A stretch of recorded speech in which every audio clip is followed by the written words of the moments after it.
Hello student, आज class 9th में हम लोग पढ़ेंगे class 9 inverse square rule. Inverse square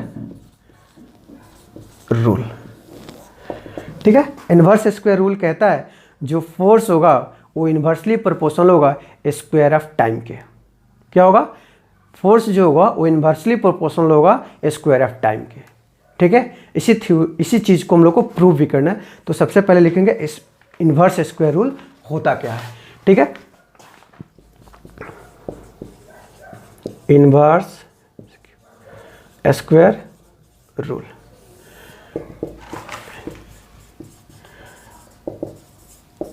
according to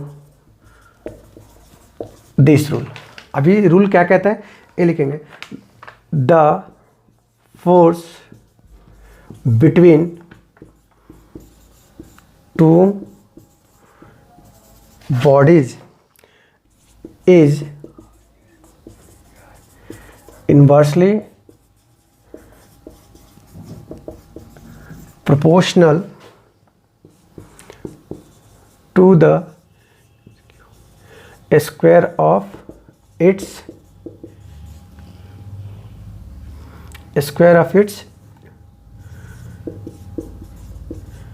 distance between them, that is जो f होगा इन्वर्सली प्रोपोर्शनल होगा 1/r²। अगर आप फोटो बनाना चाहेंगे तो ये मास ऑफ फर्स्ट बॉडी हुआ, मास ऑफ फर्स्ट बॉडी, और ये हो जाएगा मास ऑफ सेकेंड बॉडी। दोनों के बीच का डिस्टेंस जो है वो r है, फोर्स ऑफ अट्रैक्शन f है, ठीक है। कहता है इन्वर्स स्क्वायर रूल कि जो दोनों के बीच का फोर्स ऑफ अट्रैक्शन F जो होगा वो इन्वर्सली प्रोपोर्शनल होगा ये स्क्वायर ऑफ इट्स डिस्टेंस के, ठीक है। This is called inverse square rule. अब F inversely proportional square of distance between them कैसे होगा, इस चीज़ को हम लोग प्रूफ करके देखेंगे, ठीक है। इसमें कैप्लर्स थर्ड लॉ का यूज होगा, तो हम लोग लिखेंगे प्रूफ, ठीक है। प्रूफ लिखकर डैश देंगे, इसको मिटा देते हैं, मिटाए।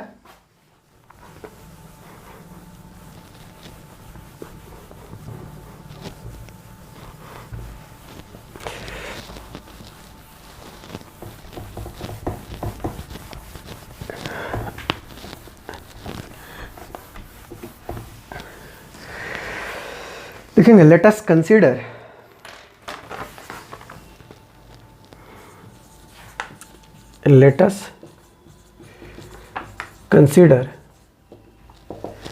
m is mass of planet moving with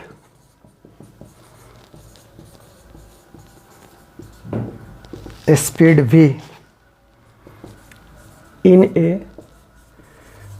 circular orbit of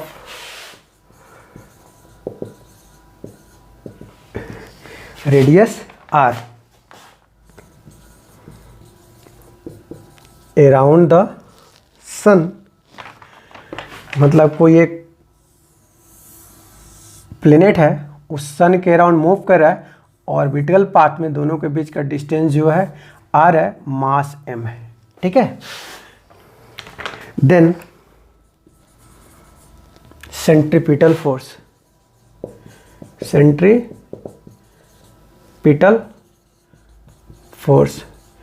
F, तो F इज इक्वल टू होगा mv²/r।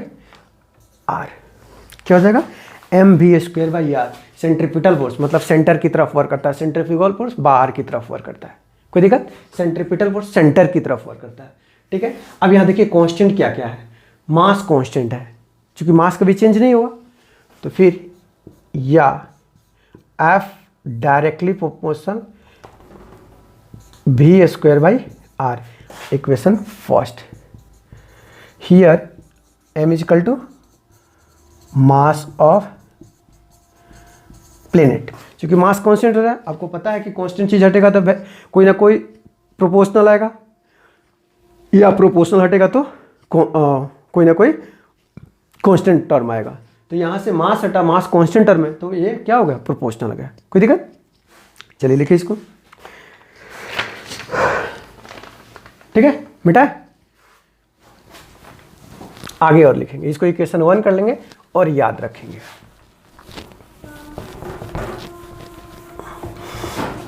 इस फोटो को नहीं मिटाएंगे क्योंकि फोटो फिर यूज आएगा। अगर मान लीजिए कि जो बॉडी है वो एक रिवॉल्यूशन पूरा करता है, एक रिवॉल्यूशन क्या करता है, पूरा करता है, तो लिखेंगे if the planet take time t to complete one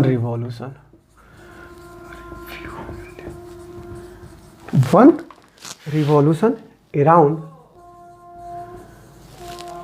the sun, then its velocity v, ठीक है।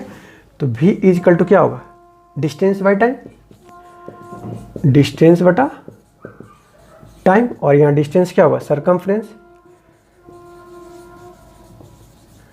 सरकमफ्रेंस बटा टाइम। सर्कल का सरकमफ्रेंस क्या होता है, 2 पाई r टाइम t, ये क्या हो जाएगा, v। अब यहाँ फिर देखिए 2 पाई क्या है, कांस्टेंट है, तो कांस्टेंट हटेगा, तो v directly proportional r by T. लिखेंगे here 2 pi equal to constant. कोई दिक्कत, 2 पाई क्या है, कांस्टेंट है। अब दोनों तरफ स्क्वायर करेंगे, नाउ बोथ साइड स्क्वायर, तो क्या हो जाएगा, v square directly proportional r square by T square. v square directly proportional क्या हो जाएगा, r square by T square, ठीक है। अब इस फोटो को हम मिटा देते हैं। फिर देखिए अब हम क्या करेंगे, अपने यूज के हिसाब से v square directly proportional r square by T square गुने r बटा r। हमने r से मल्टीप्लाई किया और फिर r से क्या किया, डिवाइड किया। ऐसा इसलिए कि हम कैपलस थर्ड लॉ को जनरेट कर सके।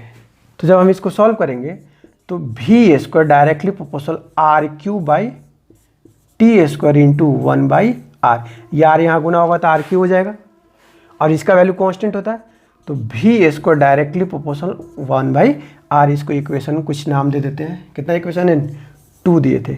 यहाँ लिखेंगे since r cube by T square equal to constant, Kepler's third law. ऐसा थर्ड लॉ में हम लोग कहाँ, थर्ड लॉ में पढ़े थे। कोई प्रॉब्लम? अब यहाँ दोनों तरफ स्क्वायर किया, तो v square directly r square by T square. अब r बाई r से मल्टीप्लाई और डिवाइड कर दिए, तो r स्क्वायर में r से गुना करेंगे तो r क्यूब हो जाएगा, टी स्क्वायर कैसे छोड़ते हैं, 1 by r cube by T square क्या होता है, प्रोपोर्शनल कांस्टेंट होता है। कोई दिक्कत? अब लिखेंगे नाउ फ्रॉम 1 and 2, क्या लिखेंगे, नाउ फ्रॉम 1 and 2, इसको बेटा नाउ फ्रॉम 1 and 2। अब दोनों को 1 इक्वेशन में क्या था, अब आप खुद जज करेंगे कि 1 में था क्या। अब बोलिए 1 में था कि v स्क्वायर, 1 में था कि f directly proportional v square by r, ये ना था 1 में, डायरेक्टली प्रोपोर्शनल r, ठीक है। अब v स्क्वायर का वैल्यू क्या है, 1 बाई r स्क्वायर, तो ठीक है, यहाँ लिखेंगे now from 1 and 2, now from 1 and 2। चलिए तो f directly proportional v square, अब v का वैल्यू क्या है 1 बाई r, तो 1 बाई r बाई r, तो क्या हो जाएगा v directly proportional 1 by r गुने 1 बाई r, यानी कि f directly proportional 1 by r square. This is called inverse square rule. This is called inverse square rule. कोई दिक्कत? इनवर्स स्क्वायर रूल भी कहता है कि जो फोर्स होगा वो इनवर्सली प्रोपोर्शनल होगा square of distance between them. कोई दिक्कत? ठीक है, अगले क्लास में हम लोग फ्री फॉल के लिए लेंगे। Thank you.